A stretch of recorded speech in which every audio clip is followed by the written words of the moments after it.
Hello and thank you for joining us on this special broadcast. My name is Ronald Kato. So Uganda's general election is just days away and the East African country is tense. Opponents to President Yoweri Museveni have been brutalized, arrested, tear-gassed, and their rallies violently dispersed. In November, 54 people were killed by security forces after 2 days of protests against the arrest of presidential candidate Robert Kyagulanyi, also known as Bobi Wine. In late December, President Museveni named 3 army generals to head security in Kampala, a move criticized by the opposition as meant to intimidate people ahead of voting day. This week, Kyagulanyi's family flew out of Uganda to the United States. The candidate said he got information that the state was looking to harm them after the vote. Candidate Kyagulanyi or Bobi Wine is joining us now via Skype from Magere near Kampala.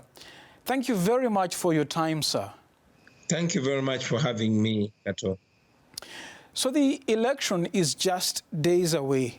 How would you characterize the campaign so far? Has it even felt like an election campaign? Well, for lack of better words, I would say it is a war zone. Only that one side is armed with state power, is armed with the police, the military, with all state institutions, and is using it to clamp down. And then on the other side are the citizens that are armed with nothing apart from the law and the truth. That is what it's like. I was arrested on the day of nomination, being persecuted. My team has been targeted, shot at, killed. They've killed members of my team. As we speak now, more than 120, actually to be precise, 126 people on my team, including nurses and doctors, including drivers, people that prepare food, engineers. All my campaign team was arrested and is being detained in a military facility. And today, 23 members of my team, including the media team, were arrested. That is the kind of presidential campaign that is happening in Uganda. So the security forces seem to have doubled down on their attacks, arresting journalists, activists, and blocking other presidential candidates. Disappearances too have been reported.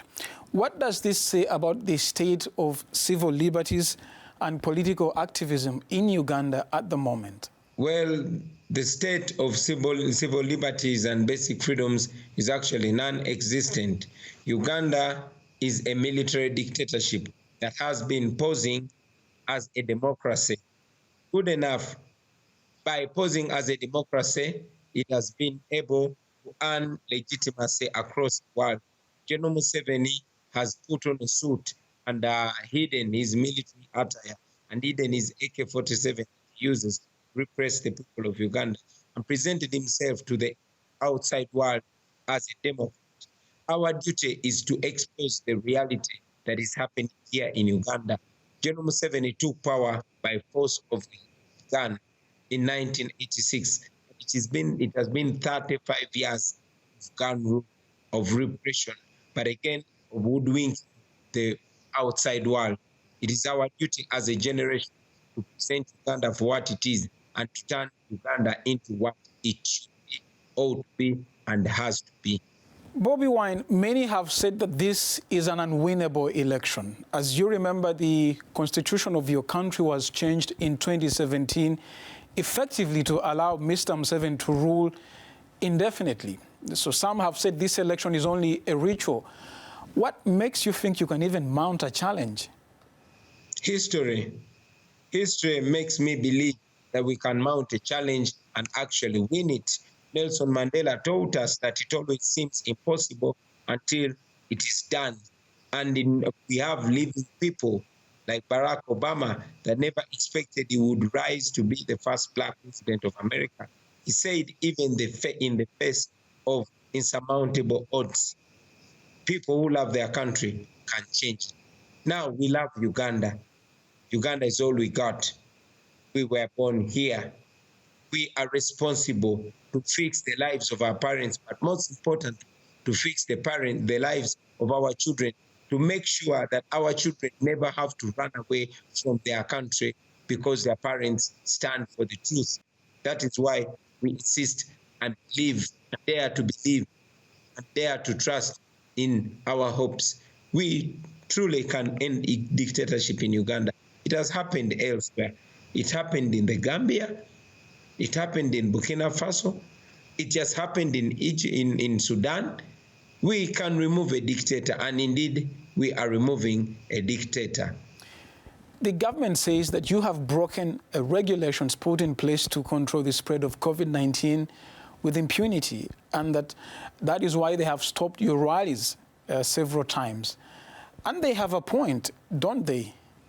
Well, it depends what part of the government you are talking about, because we have an electoral commission that is taking orders from General Museveni. We have an electoral commission that has been taken over by the military. You notice that gun violence has killed many more people in this electoral cycle than COVID-19. In just 2 days, even though General Museveni says 54 people were killed, actually, our human rights desk has received more than 100 reports of murders, leave alone the thousands that are in hospital, leave alone the hundreds, if not thousands, that are in jail for no credible case. So you see that COVID-19 is being weaponized by the regime. COVID-19 is being used by General Museveni to justify his continued oppression and his stifling of all the principles of democracy. You have said before that the international community, the United States, the European Union, has a duty to rein in Mr. Museveni. They have condemned the violence in November and have called for free and fair elections in Uganda. What more do you want them to do? Well, first and foremost, we thank the international community for raising their voices the times that they've raised it.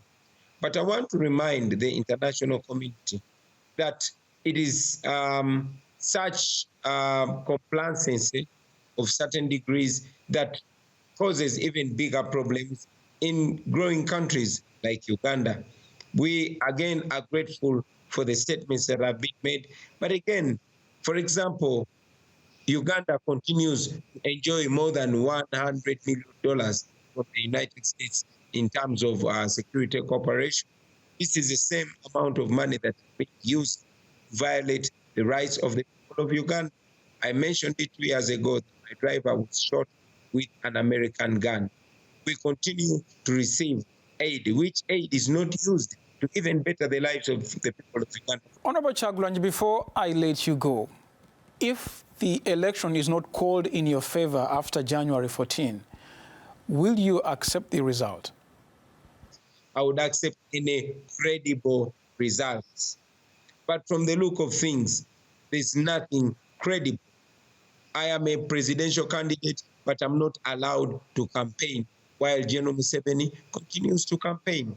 Is that being free? Is that being fair? However, why then are we still in this election? We are in this election as a protest. And we have called upon the people of Uganda to come out massively and cast a protest vote. We want this to be a protest.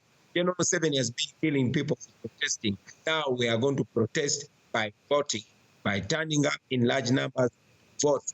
We are calling upon all those voters to make a difference in this election in 2021. This is a revolution. Honorable Kyagulanyi, Bobi Wine, thank you very much for your time. We thank you for joining us and wish you good luck. Thank you. Thank you very much for having me. That was Ugandan presidential candidate Robert Kyagulanyi, also known as Bobi Wine. Uganda has never had a peaceful transfer of power since gaining independence from Britain in 1962. Will that happen after January 14?